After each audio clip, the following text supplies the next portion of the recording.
राजस्थान में भाजपा की सरकार बनते ही राजीव गांधी युवा मित्रों के साथ कुठाराघात हुआ है। ये बात हम इसलिए कर रहे हैं क्योंकि कांग्रेस सरकार में 5000 युवा मित्रों को इंटर्नशिप पर रखा गया था और उनको 15,000 प्लस 2,500 यानी कह सकते हैं कि लगभग 17,500 रुपये मानदेय उन्हें दिया जाता था, जिससे वो अपने परिवार का गुजर बसर करते थे। लेकिन जैसे ही प्रदेश में भाजपा की सरकार आई, इन युवाओं के साथ अत्याचार हुआ है। ये इसलिए क्योंकि इनको बेरोजगार कर दिया है और पहले इन्होंने 5 दिन तक यहाँ शहीद स्मारक पर धरना दिया और उसके बाद इनकी मांग पूरी नहीं हुई।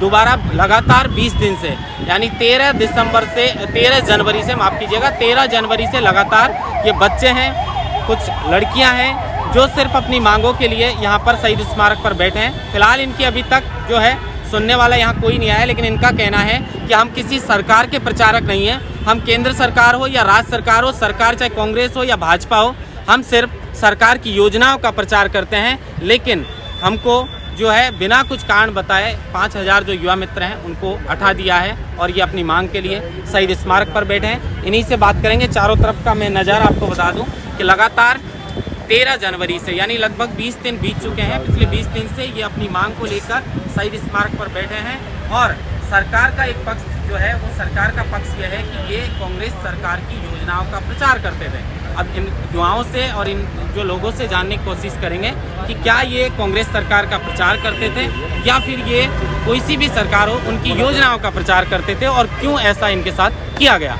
बात करते हैं हमारे साथ राजीव गांधी जो संघर्ष समिति है, युवा मित्र संघर्ष समिति, उनके प्रदेश संरक्षक हैं, इनसे बात करते हैं। 5 दिन पहले धरना दिया, 20वां दिन आज हो गया, क्या मुख्य मांग है और क्या आपको अभी तक आश्वासन सरकार की ओर से मिला?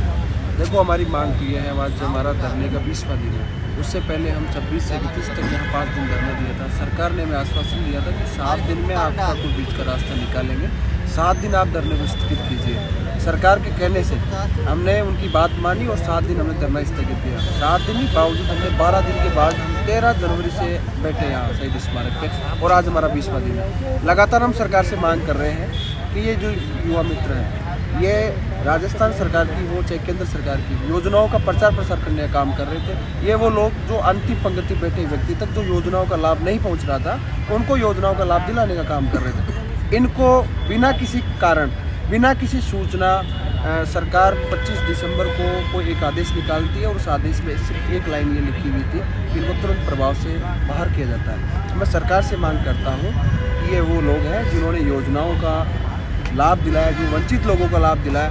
ये वो लोग हैं जो प्रशासनिक और आम जन के बीच की कड़ी बनकर लोगों की, जैसे चिरंजीवी योजना के माध्यम से लोगों की जान बचाने का काम किया, पल्हार योजना के माध्यम से लोगों को लाभ दिलाने का काम किया। इनको वापस लीजिए, आप इनको बहाल कीजिए। एक बार इनको अवसर देके देखिए, आप अवसर देके इनके कार्य का आप समीक्षा कीजिए, किस प्रकार से ये लोग काम करेंगे। सरकार का कहना है कि ये लोग सिर्फ कांग्रेस की जो योजना है कांग्रेस सरकार की, उनका प्रचार प्रसार करते हैं, इसलिए हटाया। जी, ऐसा कुछ नहीं है। ये लोगों ने अभी मोदी जी के जो कैंप चल रहे थे उसमें इन्होंने काम किया, बेकायदा ड्यूटी इन्होंने वहाँ की है। केंद्र से सरकार स्टेट गवर्नमेंट की योजनाएं क्यों नहीं होती, उसमें दोनों का इंक्लूड होता है। केंद्र सरकार आपको क्या लगता है क्यों हटाया गया बच्चों को?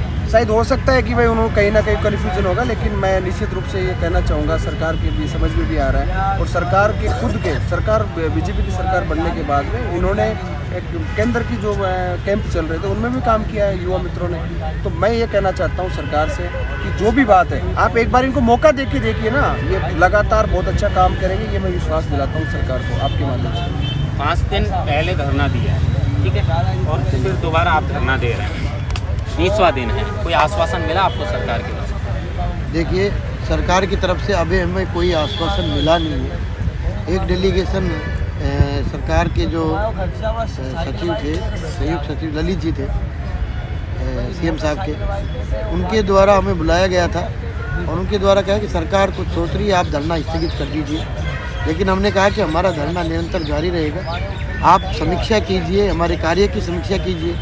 उन्होंने कहा कि भी ये तो कांग्रेस के एजेंट थे, जबकि ये भर्ती न्यूज़पेपर में आई थी। न्यूज़पेपर के माध्यम से हमने फॉर्म फिल किए थे, उसके बाद में इंटरव्यू हुआ था, ट्रेनिंग हुई थी और उसके बाद में एग्ज़ाम हुआ था। और उसके बाद में एग्ज़ाम होने के बाद भी हमारा जब वो जो लोग पास हुए थे उनको ज्वाइनिंग दी गई थी। ज्वाइनिंग में पूरा पुलिस वेरिफिकेशन हुआ, मेडिकल हुआ, सारी हमारी आईडी बनी, अशोक स्तंभ के नीचे हमें नियुक्ति मिली, आईडी क्रमांक बना हमारा। और आर्थिक एवं कब तक सांख्यिकी की नियुक्ति दी थी आपने? वो पहले 6-6 महीने का था, लेकिन वो बढ़ाते रहे थे इंटर्नशिप। और जैसा कि आपने अब इसकी समयावधि, अब जो लास्ट टाइम चल रहा था, इसकी समयावधि कब तक थी? समयावधि अभी तो पूरी हुई नहीं थी, इससे पहले अभी तो उसकी मार्च तक थी। मार्च तक का तो बजट भी आवंटित हो रखा था और नई भी नियुक्ति लोगों को दी गई थी, उनके तो मुश्किल से 3 महीने हुए थे। और उसकी 25 तारीख को ही आदेश आता है, जबकि पूरी सरकार बनी भी नहीं थी, केवल सरकार बीजेपी की आई थी, ना तो मंत्रिमंडल का विस्तार हुआ था। और एक काला फरमान आता है कि तुरंत प्रभाव से बाहर किया जाता है। मैं जहाँ तक मानता हूँ शायद इन लोगों के जहन में था कि जो राजीव गांधी जी के नाम से इनको कुछ था डिस्प्यूट, तो हम तो कहते हैं कि नाम से हमको कोई लेना देना नहीं।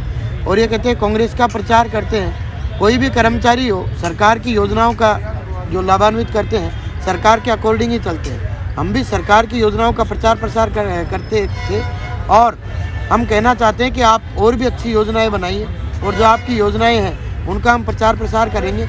और सरकार बनने के बाद जो मोदी जी की भारत संकल्प यात्रा चल रही थी, उनमें भी हम प्रचार प्रसार योजनाओं का कर रहे थे, उसमें हमारी ड्यूटी लगी है। और बहुत से लोगों को प्रशंसा पत्र भी दिए गए हैं, वो हमारे पास फाइल में संलग्न है। और चुनाव के अंदर भी हमें ड्यूटी दी गई है। तो क्या कोई राजनीतिक व्यक्ति अगर किसी राजनीतिक टैग लगा हुआ हो तो उसका चुनाव में ड्यूटी कैसे लग सकता है? तो हमारी चुनाव में ड्यूटी लगी। घर घर जाके हमने डाक मतपत्र, जो वृद्ध है और विकलांग थे, उनका हमने मत कलेक्ट किया।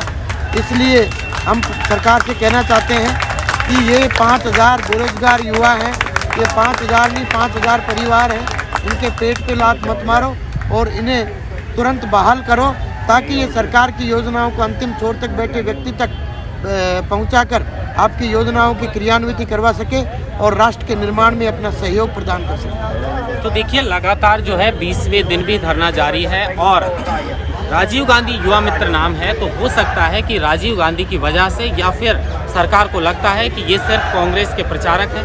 ऐसे में किसी गलतफहमी में इन 5000 परिवारों के साथ सरकार की तरफ से अन्याय किया है।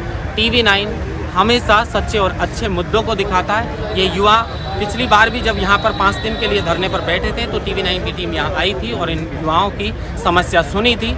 उस समय सरकार की ओर से आश्वासन मिला था कि अगले 7 दिन के अंदर आपकी समस्या का समाधान होगा, लेकिन फिर इन्हें शहीद स्मारक पर बैठना पड़ा है। और मांग यही है कि अगर नाम बदलना है तो बदलें, जो भी करना है करें, लेकिन जो 17,500 रुपये इन्हें दिया जाता था, 15,000 प्लस 2,500, उनसे ये परिवार का गुजर बसर करते थे। अब ये सब लोग हैं वो पूरी तरह से बेरोजगार हो चुके हैं। मांग एक ही है कि योजना का नाम बदल सकते हैं, जो भी जो है उसमें बदलाव करने की ज़रूरत है वो कर सकते हैं, लेकिन 5000 परिवार हैं और 5000 परिवार, ये 5000 जो युवा मित्र हैं वो अपने 5000 परिवारों को पाल रहे हैं। ऐसे में सरकार के कानों तक इनकी आवाज़ जानी चाहिए और सरकार को इस बात का समाधान करना चाहिए और युवा मित्रों को फिर से बहाल करना चाहिए। अब सरकार का ये कहना है कि ये कांग्रेस सरकार की योजनाओं का प्रचार करते थे, दूसरा ये कहना है कि ये इंटर्नशिप बेस पे थे और इनका समय जो है वो वैसे भी पूरा हो रहा था, लेकिन ये जो लोग हैं उनका कहना है कि अभी तो मार्च तक का हमारा बजट भी है, उससे पहले हमें क्यों जो है हटाया गया। अब देखने वाली बात ये होगी कि क्या इन युवाओं की आवाज़ सरकार के कानों तक पहुंचती है और क्या सरकार इनकी सुध लेने के लिए आती है। महेंद्र मासोटा, TV9 जयपुर।